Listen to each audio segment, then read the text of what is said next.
Hello, and welcome to Afternoon Tea with Karen and Karen's Library.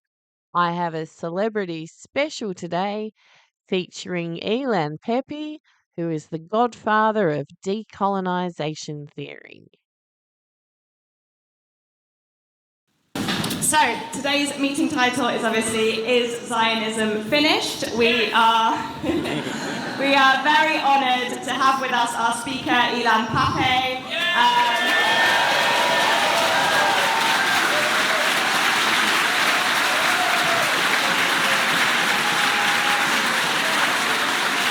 So, Ilan obviously needs no introduction.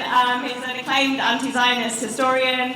One of the biggest historians taking on the lives of Zionism today, and he's the author of a number of crucial books, which we have available to buy at the bookmark stall just here and in the main bookshop, including The Ethnic Cleansing of Palestine, Lobbying for Zionism on Both Sides of the Atlantic, and many more. So just to quickly explain how the meeting will run, Ilan will speak for about 30 minutes, and then we'll open up with plenty of time for questions and discussion before we bring Ilan back at the end to sum up for us and answer any questions. So without further ado, Ilan Pappe. Thank you.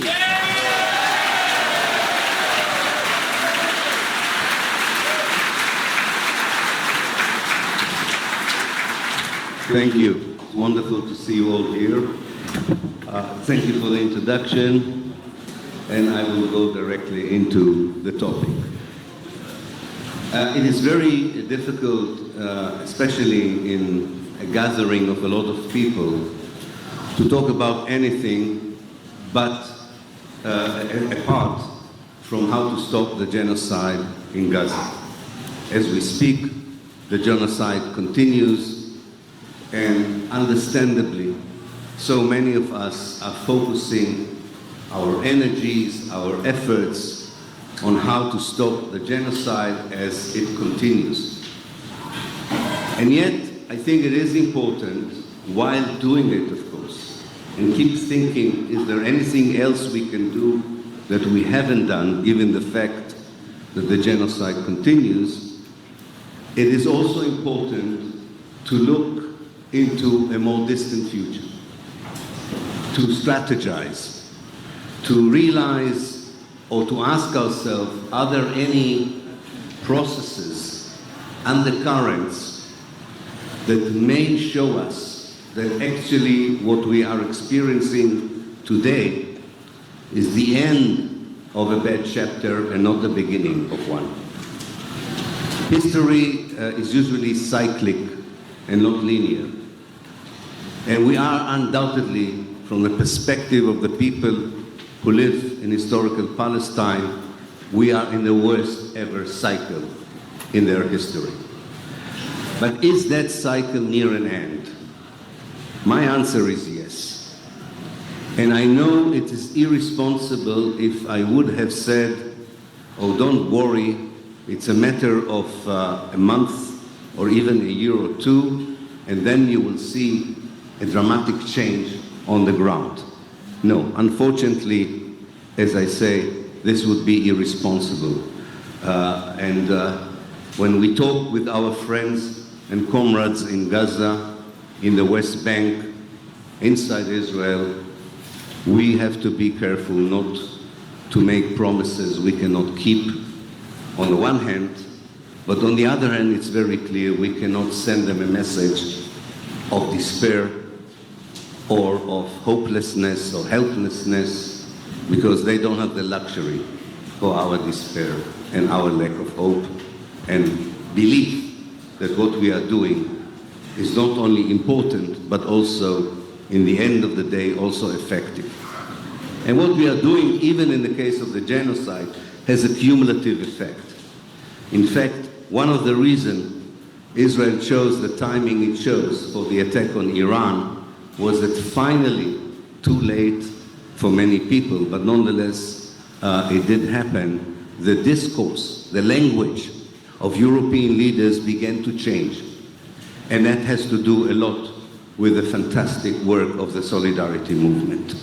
And we should continue it because eventually it has an impact. It's not quick enough, It comes sometimes too late for many people, but nonetheless, it is effective. And yet, within this discussion about what to do to prevent tomorrow and the day after tomorrow for another 2 days of genocide, it is also good to talk about a more distant future and look at the processes that might make us all, especially the people of Palestine themselves, but all of us who are devoting our life and activism for Palestine as well. There are two kinds of processes in history that usually bring down projects such as Zionism. And we need to distinguish between the two processes. And this I'm saying on the basis of my study of history and not on the basis of my optimism as an activist. So it's part of the research that I and many others have been conducted for many years. One type of processes is the one on which we have very little impact. But we need to detect and recognize and acknowledge the existence of these processes. We have little impact on them, but they might have a great impact on us. There's a classical example from the case of the struggle against apartheid, South Africa. The fall of the Berlin Wall, the end of the Cold War, was not an objective of the ANC. But once it happened, it allowed the United States to join the sanction regime against the apartheid system, and that was an important factor, among other factors, of course, that brought down the apartheid regime. So these are the kinds of processes that are of the first type. The problem that if you only focus on these changes in history, of which you have very little relation with, they might create a new situation. They might bring down the Zionist regime. It's quite possible. But they can also create a chaos. They can create a vacuum. And we have around us, that is not around London, but around Palestine, we have examples of the collapse of regimes that was not followed by any substantial ideas of how to replace the collapsing state or regime. And that led to a very long period of violence, of bloodshed. So this is something we don't want. And here is where the second processes come into the discussion. Those we can impact. Those we have the power to be part of. And I think the most important role of these processes is to look at what I deem as an inevitable demise of the Zionist project, but making it not just a demise, but also the beginning of a much better period in the history of modern Palestine. I do think that this would begin not just a better future for the Palestinians, which is the most important thing.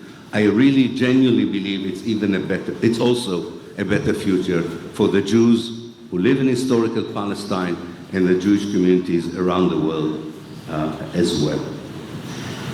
One thing we learned from history about either type of processes is that each one of them by themselves doesn't have the power to bring down a project like Zionism.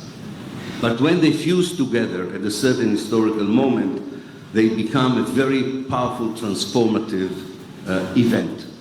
The other thing we learned from history is that they are very slow in making at the beginning. But when the collapse is occurring, they are very quick.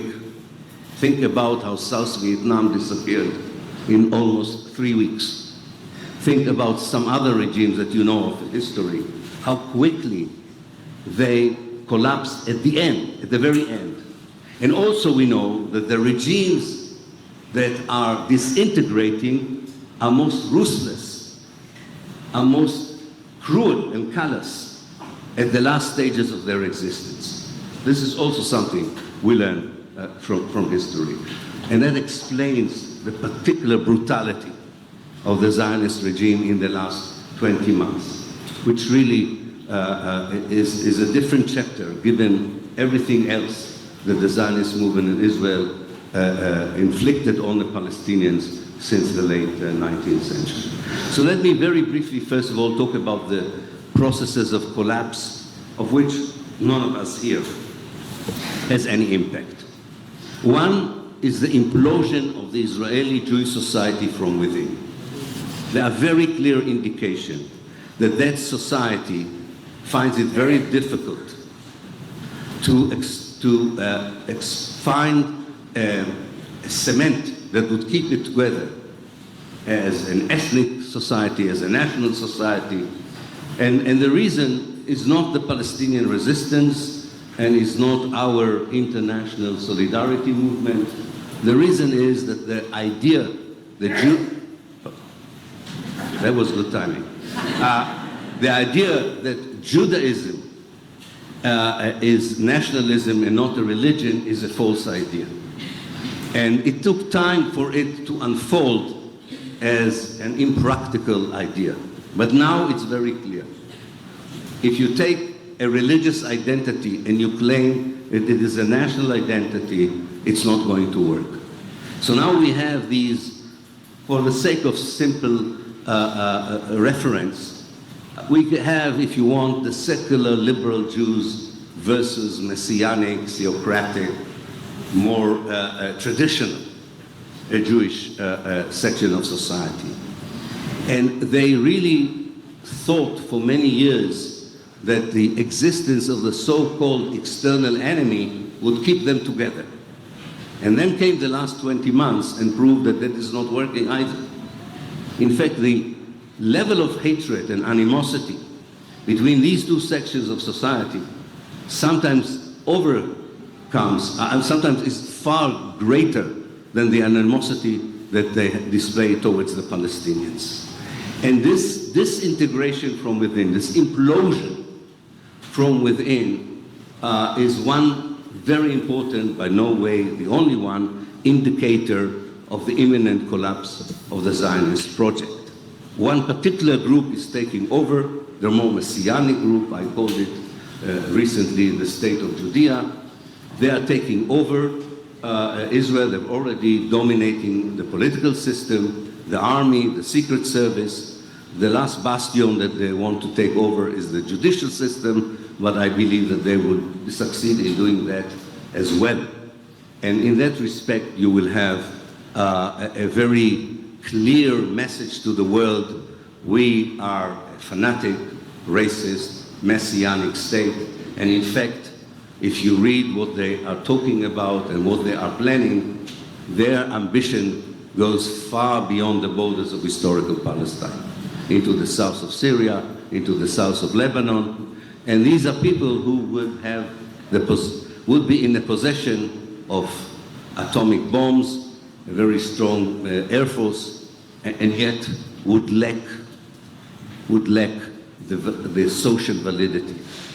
They will not have the basis of a normal society. It would, in a way, be a group of militants with an army, but it would not be a group that has a viable state behind it. Another process we have nothing to do with, but is working, is the economic crisis.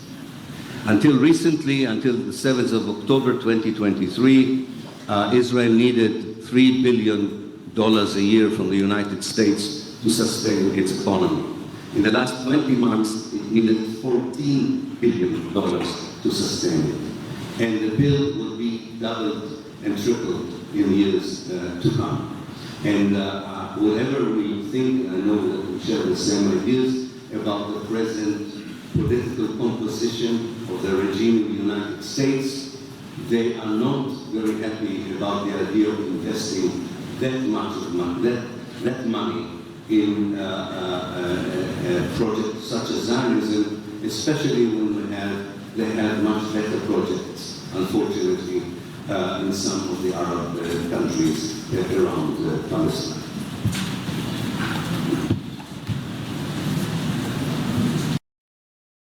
Well, I think I need to make a part two. So that was the end of part one. See you later. Bye.